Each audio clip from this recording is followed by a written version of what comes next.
가 됩니다. 시작.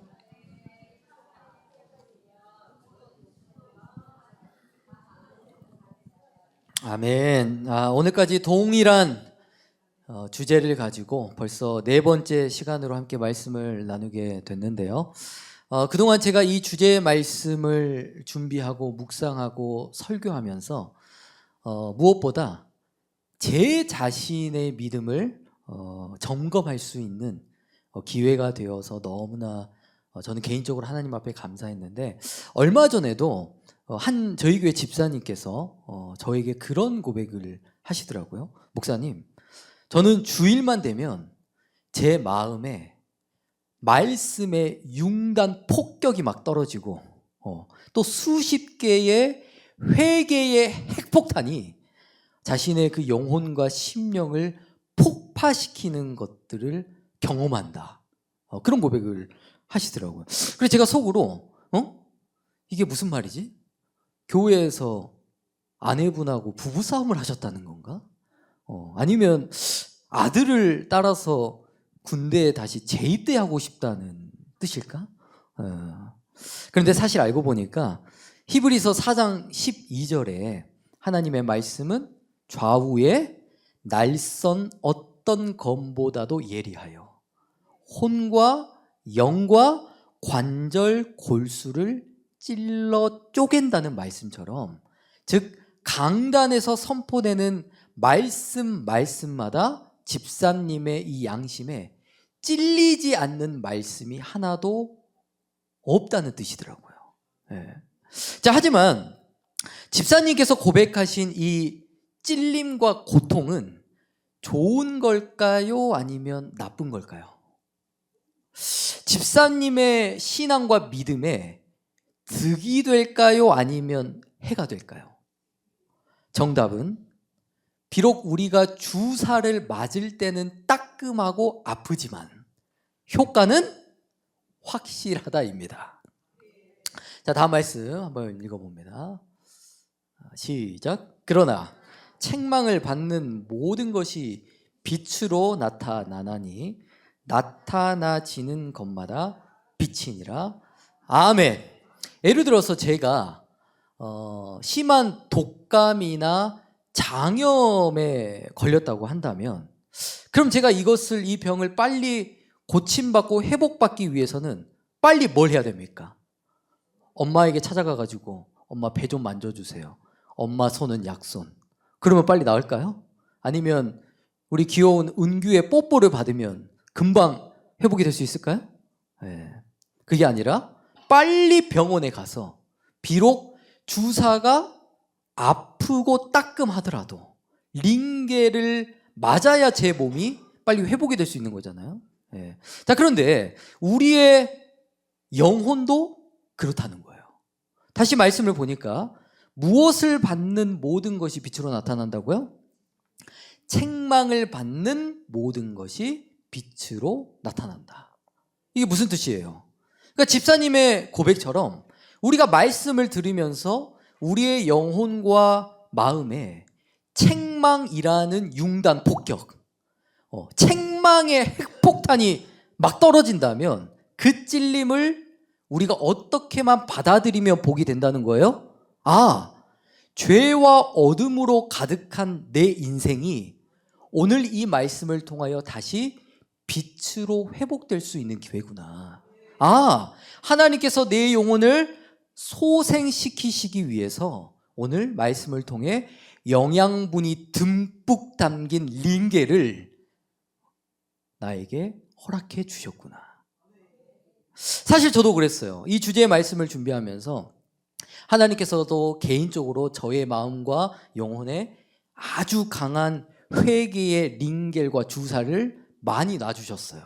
그래서 그 덕에 이 기회를 통하여 저도 인내와 절제의 영성이 많이 성장하게 된 것 같습니다.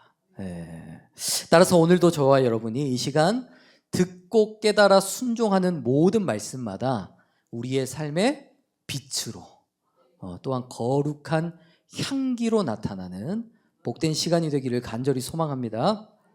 자, 우리가 지난 시간에 나눴듯이 모세가 이스라엘 백성들 앞에서 하나님의 거룩함을 나타내지 못하는 정말 최악의 실수를 범하게 되었습니다. 자, 하지만 모세에게도 그럴 수밖에 없었던 나름의 사정과 이유가 있었어요. 그 이유가 무엇이었죠? 바로 앞에 보이시는 모습처럼 이스라엘 백성들이 뭐가 없다는 이유로? 물이 없다는 이유로 모세와 아론을 심하게 공박했기 때문이었습니다. 자, 그런데 이스라엘 백성들이 하나님께서 세우신 영적 지도자를 원망하고 공박하는 이런 모습들은요, 사실 출애굽 민수기에서만 등장하는 사건이 아니라 오늘날에도 여전히 교회 안에 이런 모습들이 많이 나타나고 있다는 것입니다. 그래서 오늘은 제가 교회에서 실제로 있었던 일을 동영상으로 준비를 했는데 잠깐 보시고 말씀. 이거 목사 맞아 이게? 예배하게 해와. 왜 예배방을 해와? 오지 마. 뭐? 너만들어 데리고 싶으면 데리고 와봐. 어떻게 생겼나 보게. 너 유치원 이사장이 이사장 여러분 소리지 마라. 개코 같은 소리 하지 마. 여러분 좀 뭐가 여러분이야? 자, 우리 새사람 교회 성도님들께서는 이런 모습을 아마 직접 보신 적이 없으실 거예요. 게다가 이런 모습들은 다른 교회는 몰라도 우리 새사람 교회에서만큼은 상상조차 할 수 없는 일이기 때문에 이 영상을 보면서 나름 쇼크와 충격을 많이 받으셨을 것 같습니다. 그런데 제가 준비한 이 영상은요, 그래도 아주 약과에 속한 편입니다. 제가 다른 영상을 보니까요, 담임 목사님을 주먹 아니면 몽둥이로 때리는 영상도 있고, 아니면 교인들이 예배를 방해하기 위해서 강대상을 아예 점령하고 또 교회와 성도들이 패싸움을 하는 그런 영상들이 있었는데, 이런 영상들은 너무 자극적이라 우리 성도님들에게 유익이 되지 않을 것 같아서 제가 정말 오늘은 최대한 순한 맛으로 준비를 했습니다. 자, 저도 예전에는요, 뉴스에서 이런 교회의 분쟁과 다툼에 대한 내용들이 등장할 때마다 그래도 설마 교회 안에서 그래도 설마 성도님들이 이런 반신반의하며 뉴스를 접할 때가 많이 있었거든요. 그런데 최근 몇 년 전에 저희 노회에서 가장 규모가 크다고 하는 한 교회에서 실제로 이런 일이 있었습니다. 신천지를 포함한 약 100명의 성도들이 교회 앞에서 시위와 데모를 했고요. 게다가 말리는 성도님들을 차로 들이받아버리는 그런 일도 있었고, 그리고 그것도 모자랐는지 같은 노회에 속해 있는 다른 교회에까지 침투를 해가지고 예배를 방해하고 또 목사님을 비난하고 그 교회에서 쫓아내기까지 하는 그런 충격적인 사건들을 제가 실제로 목격했습니다. 자, 그래서 저도 욥의 고백처럼요, 그동안 귀로만 들었던 신천지의 공격과 그 교회의 분쟁을 이제는 제 두 눈으로 똑똑하게 목격하게 되는 이런 실제적인 사건들을 제가 경험을 해보니까, 앞으로는 교회가 천하보다 귀한 한 영혼을 그리스도의 마음으로 품고, 또한 교회가 수적으로 부흥하는 것도 물론 중요하겠지만 그보다 더 중요한 일이 있겠다. 그것은 바로 주님의 몸된 교회를 무너뜨리고 교회를 분열시키려고 하는 그런 악한 세력들, 혹은 이단의 공격으로부터 우리 성도들을 지키는 것이 이 마지막 때에 저에게 맡겨진 더 큰 사명이자 숙제인 것 같다는 감동을 받았습니다. 자, 그리고 매주 토요일마다 저희 교회에 오셔서 우리 찬양팀 싱어 레슨을 섬겨주시는 전도사님이 계시거든요. 그런데 어느 날 문득 갑자기 그 전도사님께서 저에게 그런 고백을 하시더라고요. 이 전도사님께서 나름 큰 교회에 신방 전도사로 사역을 하셨던 적이 있으시대요. 자, 그런데 제법 그런 큰 교회에서 신방 전도사들이 해야 되는 가장 큰 임무가 있는데 그 임무는 바로 시험에 빠진 성도들의 원망과 불평을 들어주고 풀어주는 일을 해야 된대요. 그리고 신방 사역을 이제 본인이 해보면서 언제 가장 충격을 받았냐면, 예를 들어서 한 성도님께서 분명히 어제까지만 해도 성령 충만, 사랑 충만해가지고 교회와 성도들을 누구보다 잘 섬기고 입만 열면 우리 사랑스러운 목사님, 우리 존경스러운 목사님, 그러다가 며칠 가지도 않았어. 그 다음날 새벽 예배가 끝났는데 그 성도님이 갑자기 무섭게 돌변을 해버린다는 거예요. 그러더니 저것도 목사냐, 이것도 교회냐, 이렇게 무섭게 돌변을 해버리는데, 그때 신방 사역을 감당해 보면서 그런 생각을 하셨대요. 목사는 할 직업이 못 된다. 그걸 해보니까 이 세상의 목사님들이 너무 불쌍하다. 이런 생각을 많이 하셨다고 합니다. 그런데 이 전도사님께서 갑자기 어느 날 왜 저에게 그런 말씀을 하셨을까요? 우리 교회도 누군가 그분에게 전화로 제욕을 하셔서 그랬을까? 자, 어쨌든 무슨 이유였는지는 모르겠으나 저는 이 전도사님의 말씀과 간증을 들으면서 교회는 세상과 외부로부터 오는 그런 악한 영들과의 전쟁도 물론 중요하겠지만 교회 내부에서 일어나는 영적 전쟁들을 우리가 더 많이 신경을 쓰고 준비를 해야 되겠구나, 그런 생각을 하게 되었습니다. 자, 그렇다면 오늘은요, 제가 왜 이 서론 부분에서 교회 안에서 일어날 수 있는 여러 가지 문제와 분쟁에 대한 내용들을 왜 제가 영상과 실제적인 사건을 통해 여러분들에게 먼저 보여드렸냐면, 아마 우리 성도님들께서도 오늘 민수기 20장 사건을 그동안 저와 함께 나누시면서 그런 고민을 한 번쯤 해보셨을 것 같아요. 자, 민수기 20장에 모세와 아론을 공박하고 있는 이스라엘 백성들의 모습처럼 만약 오늘날 우리 교회 안에 이런 문제가 발생한다면 우리가 이 문제를 어떻게 대처하고 어떻게 성경에 근거하여 풀어나가야 할 것인가? 제가 한번 여러분들에게 질문을 해보겠습니다. 만약 어떤 성도님이 교회 안에서 목사를 비방한다거나 성도들을 험담한다거나 아니면 교회 안에서 파당이나 분열을 야기시킨다면 교회가 이것을 어떻게 대처해야 될까요? 1번, 예수님께서 우리를 용서하시고 죽기까지 사랑하셨으니 끝까지 그 죄를 모른 척 해주고 포용해준다. 2번, 교회의 거룩함을 지키기 위해서 교회의 헌법에 따라 권징을 시행해야 된다. 몇 번일까요? 1번이에요. 마태복음 18장에서는 이런 문제에 대한 해결책을 예수님께서 직접 이렇게 말씀하셨습니다. 시작. 내 형제가 죄를 범하거든 가서 너와 그 사람과만 상대하여 공고하라. 만일 들으면 내가 내 형제를 얻은 것이요. 아멘. 첫 번째 단계가 무엇이죠? 만약 교회 안에 어떤 성도가 죄를 범했어요. 그러면 첫 번째 단계는 1대1로 그 사람과 조용히 만나서 성도님, 그런 행동은 명백한 죄입니다. 하나님께서 기뻐하지 않으시고 또 교회와 성도들에게 유익이 되지 않습니다. 이렇게 좋은 말로 권고를 해주라는 거예요.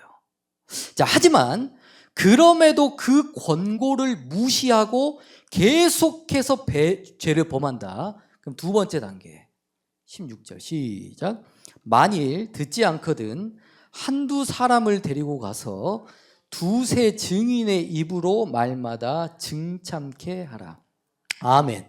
자, 한 사람이 권고를 해도 듣지 않는다. 그럼 어떻게 하라고요? 한두 사람을 더 데리고 가서 여러 사람과 함께 권면을 다시 해주라는 거예요. 자, 그리고 우리가 한두 사람을 더 데려가는데 그냥 아무나 또 데려가서는 안 되겠죠? 누구를 데려가는 게 마땅할까요? 그래도 나름 교회 안에서 직분이 있고 또 교회 생활에 연륜과 지혜가 있으신 분들과 함께 가서 이야기하는 것이 훨씬 듣는 입장에서는 수용하기가 편할 수밖에 없겠죠? 네. 자, 그리고 이 말씀에서 증인의 입으로 말마다 증창케 하라라는 말의 의미는 뭐냐면 그 사람을 향한 권면이 어떤 개인적인 사적인 감정이 아니라 공정하고 진실된 목적에서 이루어졌음을 보여주라는 뜻입니다. 네. 자, 그런데 한 사람 그리고 여러 사람이 가서 권면하고 다독여졌지만 그래도 끝까지 안 듣고 마음대로 죄를 범한다면 그 다음은 어떻게 해야 될까요? 시작. 만일 그들의 말도 듣지 않거든 교회의 말하고 교회의 말도 듣지 않거든 이방인과 세리와 같이 여기라. 아멘. 자, 그래도 말을 듣지 않거든 어떻게 하라고요? 교회의 말하고, 즉 교회라는 것은 치리권이 있는 당회를 의미하겠죠? 네. 그럼 교회와 당회는 어떻게 합니까? 헌법에 따라서 만약 그 사람이 이단이다 그럼 출교를 시키고 아니면 뭐 파당이나 분열을 야기시킨다 그러면 그에 마땅한 뭐 면직 혹은 정직이라는 권징을 시행해야 된다는 거예요. 자, 하지만 다시 말씀을 보니까 교회와 당회의 말도 듣지 않는 경우가 있대요. 자, 이제 그 사람을 우리는 누구와 같이 여기라고 말씀합니까? 이방인과 세리와 같이 여기랍니다. 즉 그 사람을 더 이상 신앙 공동체의 일원으로 간주하지 말라는 뜻입니다. 자, 어떤 성도님들은 이 말씀을 보면서 아니 아무리 그래도 예수님께서 70번에 7번까지라도 용서를 베풀라고 하셨는데 이건 좀 너무한 거 아닌가. 아무리 그래도 그렇지 성도를 이방인 세리 취급을 한다는 건 조금 너무한 거 아닌가. 이런 생각을 하실 수도 있지만 갈라디아서 5장 9절에 보면 이런 말씀이 있습니다. 자, 시작. 적은 누룩이 온 덩이에 퍼지느니라. 아멘. 즉 교회 안에 죄를 방치하고 죄를 용납하면 결국 그 누룩같이 작은 죄가 장성하여 어떻게 된다는 거예요? 마치 암과 같이 온 교회와 지체들에게 그 죄가 전이 되고 전염될 수밖에 없다는 거예요. 따라서 우리가 그 영혼을 그 죄에서 건져내고 또한 교회의 거룩함을 유지하기 위해서는 말씀과 헌법에 근거하는 올바른 권징이 교회 안에서 실행되어야 한다는 뜻입니다. 자, 하지만 한 가지 예외적인 경우도 존재합니다. 시작. 너희는 스스로 조심하라. 만일 내 형제가 죄를 범하거든 경계하고 회개하거든 용서하라. 아멘. 자, 어떤 성도와 형제와 지체가 아무리 큰 죄를 범했을지라도 그가 뭐 하거든 용서하라고? 회개하면 용서해줘라. 뭐 세상에도 이런 말이 있더라고요. 처음은 실수고, 2번은 습관이고, 3번은 고의다.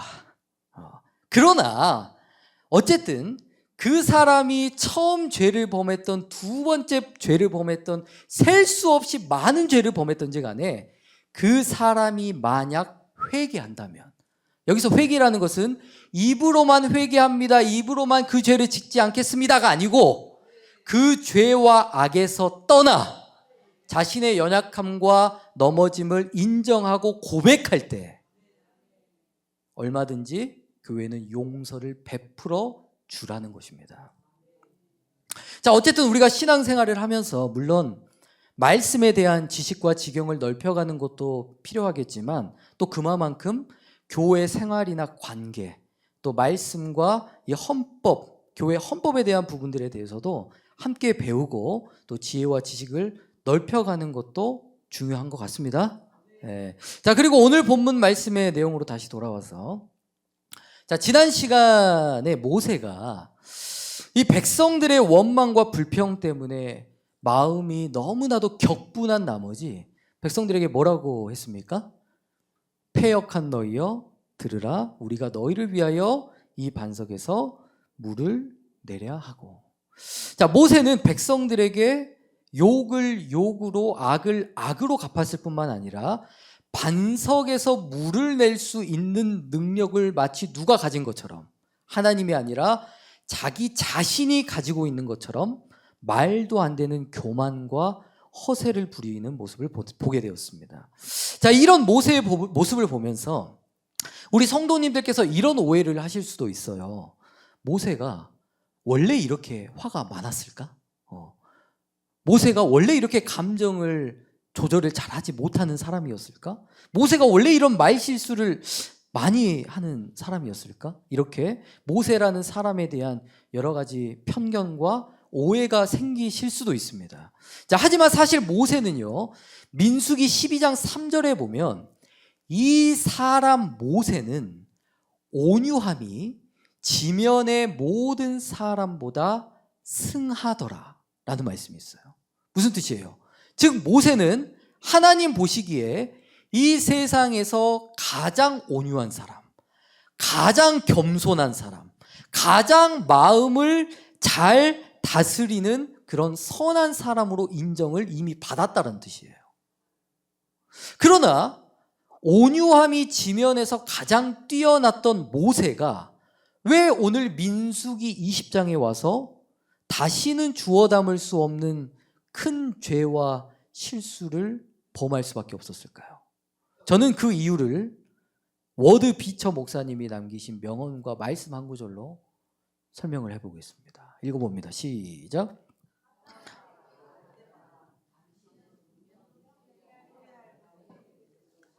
자, 우리가 오늘 말씀에 모세의 모습을 한번 다시 되짚어 볼까요? 자, 이 모든 실수와 죄가 어디에서부터 시작됐다는 것을 알 수 있죠? 바로 분노라는 불씨에서 이 모든 죄가 출발했다라는 것을 알 수 있습니다. 자, 예를 들자면 보통 부부가 부부싸움을 하잖아요. 그러면 어떻게 합니까? 서로가 그냥 한없이 인상을 찌푸리면서 쳐다보다가 방에 돌아가서 주무십니까? 그렇지 않잖아요. 분노와 화를 시작으로 상대방에게 절대로 해서는 안 될 말들. 내가 너 하필이면 너랑 결혼해서. 아니면 더 심각한 경우에는 폭행까지도 일어나기도 하지 않습니까? 그리고 만약 우리가 자녀에게 화가 났어요. 그러면 혼자서 막 열불이나 죽겠다. 혼자 그것을 풀어냅니까? 보통 그렇지 않죠? 화가 나면 자연스럽게 뭐가 나와요?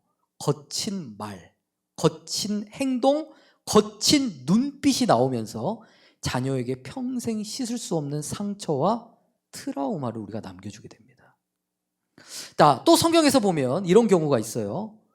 가인이 동생 아벨을 죽이는 사건도 어디에서 시작했어요? 분노에서 시작했습니다. 그리고 사울 왕도 언제부터 다윗을 주목하고 다윗에게 창을 던지고 다윗을 죽이려는 행동이 나오기 시작했습니까? 이것도 마찬가지. 백성들이 다윗에게는 만만이요 사울에게는 천천이라는 말을 듣자 사울이 이 말에 불쾌하여 심히 노했다. 즉 노함과 분노가 이 모든 죄의 시발점이 되었다는 거예요. 자, 그래서 잠언 29장 22절에도 이런 말씀이 있습니다. 시작. 노하는 자는 다툼을 일으키고 분하여 하는 자는 범죄함이 많으니라. 아멘. 자, 이 말씀에서도 분을 내면 결국 무엇이 많아질 수밖에 없다고 말씀합니까? 범죄함이 많아진대요. 자, 이것을 쉽게 말하자면 죄라는 불씨에 분노라는 기름을 부으는 것과 똑같다. 그러니까 분노가 왜 무섭냐면 분노는 인간이 가지고 있는 모든 죄성을 자극하게 만듭니다. 그래서 사람이 분노에 한번 사로잡히면 어떻게 되죠? 모든 이성과 판단력을 잃어버려요.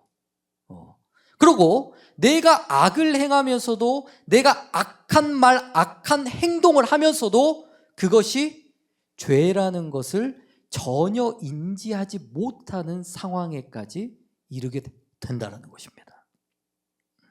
자, 다음 말씀 읽겠습니다. 시작.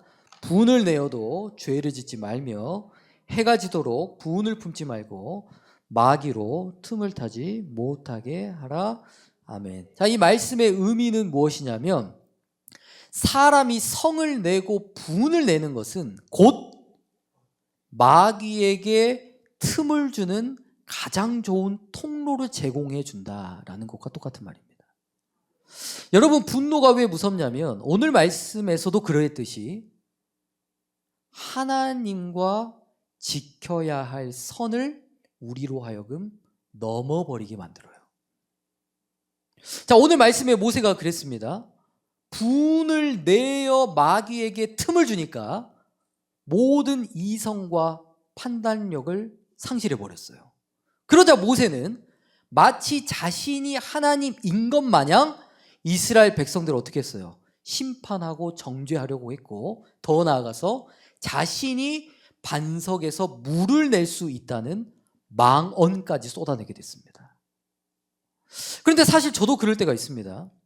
저도 사람이기 때문에 예배 전에 찬양 인도하기 전에 갑자기 어떤 기분 상한 일이 생긴다든지, 아니면 드럼을 쳐야 할 양반이 전화를 꺼놓고 안 받는다든지, 뭐 이런저런 일 때문에 제 안에서 분노가 끌어오를 때가 사실 저도 매주마다 있습니다.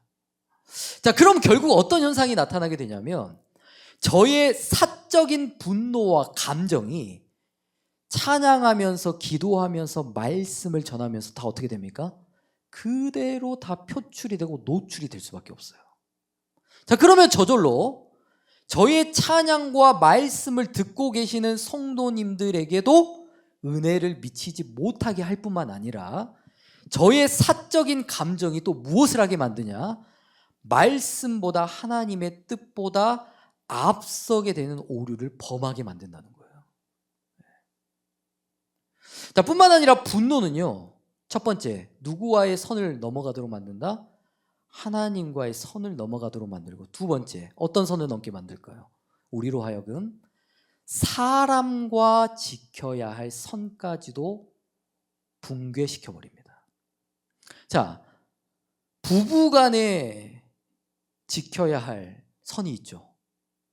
부모와 자녀 간에 지켜야 할 선이 있고, 목사와 성도 간에 지켜야 할 선이 있고, 성도와 성도 간에 지켜야 될 선이 있고, 가족, 형제, 이웃들과의 관계에서 지켜야 할 보이지 않는 선은 항상 존재합니다.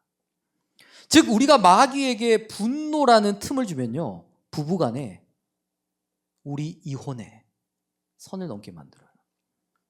자녀 간에 너 같은 것도 자녀야?